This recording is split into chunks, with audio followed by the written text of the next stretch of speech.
বেগম খালেদা জিয়া এবারকার বিএনপির নির্বাচনী যে ক্যাম্পেইন আছে তার ক্ষেত্রে খুব বড় একটা ফ্যাক্টর হতে পারতেন বললাম কারণ নির্বাচনের ফর্মাল ক্যাম্পেইন শেষ হয়ে গেছে বা অল্প কিছুক্ষণের মধ্যেই যাবে।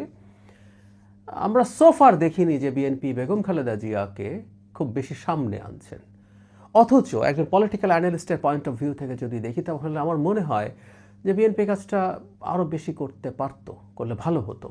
আমাদের এই অঞ্চলে যেটা হয়, এই ধরনের কোনো একজন মানুষ যখন চলে যান, বিশেষ করে তার চলে যাওয়াটা স্বাভাবিক না হয়, মানে অ্যাপারেন্টলি বেগম খালেদা জিয়া স্বাভাবিক মৃত্যু হয়েছে বলে কারো কারো মনে হতে পারে, কিন্তু আমি অনেক দিন থেকে বলছি, আমরা অনেকেই বলি তাকে এক ধরনের ধীরে ধীরে ধীরে ধীরে হত্যা করা হয়েছে। বেগম খালেদা জিয়াকে শেখ হাসিনা জেলে নিয়ে তাকে চিকিৎসা বঞ্চিত করে এবং তার অসুস্থতা আরও খারাপ করে দেয় এমন ঔষধ দিয়ে তাকে মৃত্যুর দিকে ঠেলে দেওয়া হয়েছে। সো এইরকম জায়গায় জনগণের অসাধারণ সিম্প্যাথি কাজ করে। সেই সিম্প্যাথিকে পলিটিক্যাল পার্টি সামনে আনলে সেটা তাদের জন্য ভালো প্রভাব তৈরি করে, কিন্তু আমরা দেখলাম না। বিশেষ করে জনাব তারেক রহমান অনেকগুলো জায়গায় গেলেন, তার বক্তব্য আমি শুনেছি, খুব বেশি আসলে ইস্যুটা আসেনি। তবে তিনি তার সর্বশেষ যে ভাষণ দিয়েছেন, এই ভাষণটা নিয়ে আমি আলাদা একটা রিভিউ করব।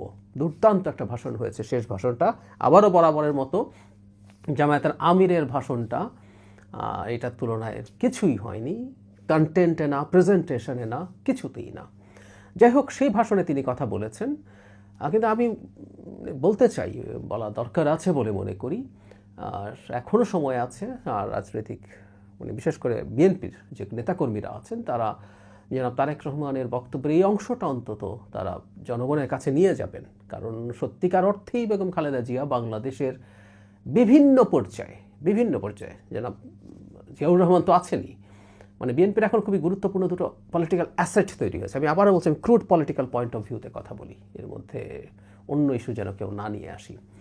মানে আওয়ামী লীগ যখন ছিল, আওয়ামী লীগের পলিটিক্যাল অ্যাসেট আসলে তেমন কিছু ছিল না। শেখ মুজিবুর রহমানের মুক্তিযুদ্ধ পূর্ববর্তী সময়ের রোল যতটা প্রশংসিত, উনি পরবর্তী সময়ে সেটার ক্রেডিবিলিটি প্রায় হারিয়ে ফেলেছেন পুরোটাই। তো সেটা আছে, সেটার কারণে এটা খুব বড় অ্যাসেট ছিল না। শেখ হাসিনা তো মারাত্মক রকম লায়াবিলিটি হয়ে দাঁড়িয়েছেন আওয়ামী লীগের জন্য। সেই তুলনায় বিএনপির দুজন, জিয়াউর রহমান এবং খালেদা জিয়া, অসাধারণ অ্যাসেট।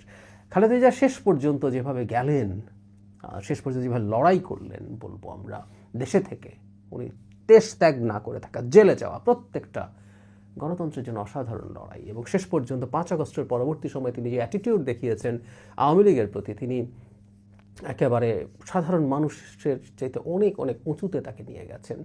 সো এই দেশের মানুষজন তাকে ভালোবাসে, তার জানাজা সেটা একটা ক্লিয়ার বহিঃপ্রকাশ ছিল। সুতরাং বিএনপি হয়তো অত বলেনি, কিন্তু আমি মনে করি বেগম খালেদা জিয়া একটা বড় ফ্যাক্টর এই নির্বাচনে।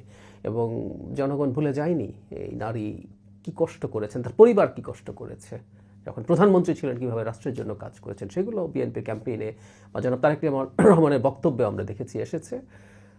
একই সাথে তার এই চলে যাওয়ার জনিত যে সহানুভূতি আছে মানুষের, সেটাও বিএনপির পক্ষে খুব ভালোভাবে কাজ করবে বলে আমি মনে করি। যাই হোক, আমি জনাব তারেক রহমানের সর্বশেষ স্পিচ জাতির উদ্দেশ্যে যেটা দিয়েছেন, সেই যেটা অংশে যিনি জিয়াউর রহমান এবং বেগম খালেদা জিয়া সম্পর্কে কথা বলেছেন, সেই অংশটা এখানে জুড়ে দিচ্ছি। আমি ধারণা করি জনগণ, যারা ভোটার আছেন, তারা এটা দেখে তাদের ভালো লাগবে, তারা মোটিভেটেড হবেন।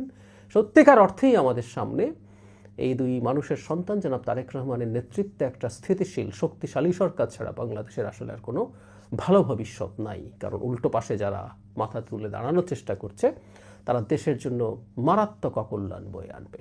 আর আমি এটাও মনে করি বিএনপির অনলাইন অ্যাক্টিভিস্ট যারা আছেন, তারা জনাব তারেক রহমানের বক্তব্যের এই অংশটুকু অন্তত যতটা সম্ভব জনগণের কাছে পৌঁছে দেওয়ার চেষ্টা করবে। যাই হোক, আমি অংশটা জুড়ে দিচ্ছি, আপনারা দেখবেন আশা করি। স্বাধীনতার ঘোষক জিয়াউর রহমান রাষ্ট্র পরিচালনার দায়িত্ব পেয়ে দেশকে স্বনির্ভর বাংলাদেশ হিসেবে গড়ে তুলেছিলেন। বাংলাদেশের স্বার্থের পক্ষে থাকার কারণেই তাকে শাহাদাত বরণ করতে হয়েছে। আমার মা মরহুমা বেগম খালেদা জিয়া, যাকে বাংলাদেশের জনগণ অর্থাৎ আপনারাই দেশনেত্রী উপাধি দিয়েছিলেন, তিনি কখনোই আপনাদের সম্মানের অমর্যাদা করেননি।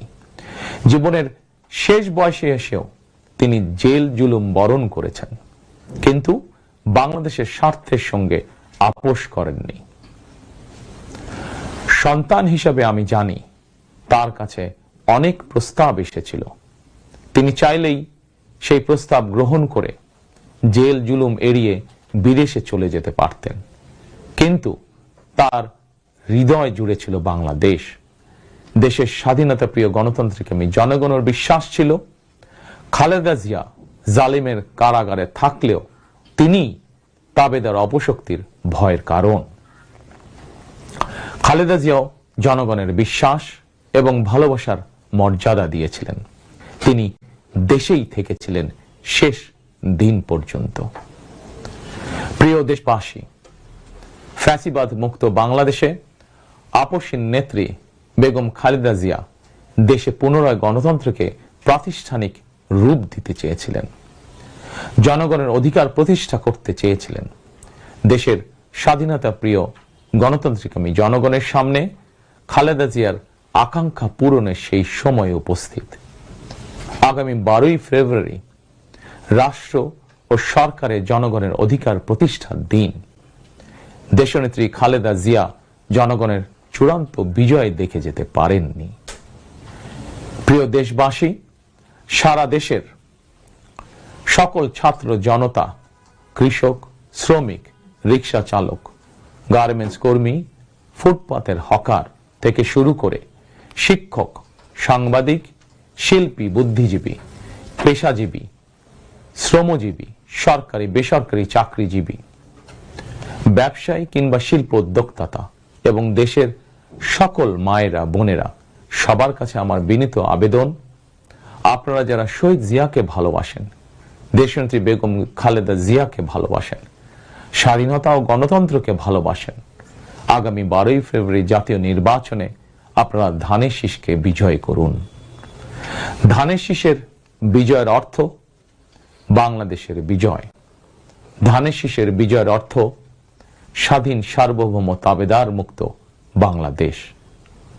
প্রিয় দেশবাসী, শহীদ জিয়া আর দেশনেত্রী বেগম খালেদা জিয়ার সাফল্য যাত্রা অব্যাহত রাখতে আমি আমার দলের নেতাকর্মীদেরকে সঙ্গে নিয়ে বিএনপির রাজনৈতিক, সামাজিক, অর্থনৈতিক কর্মসূচিগুলো বাস্তবায়নের জন্য দীর্ঘদিন থেকে হাতে কলমে প্রস্তুতি নিয়েছি। 2001 সালে যখন আপনাদের সমর্থনে বিএনপি রাষ্ট্র পরিচালনার দায়িত্ব পালন করেছিল, আমি তখন সরকারের অংশ হইনি।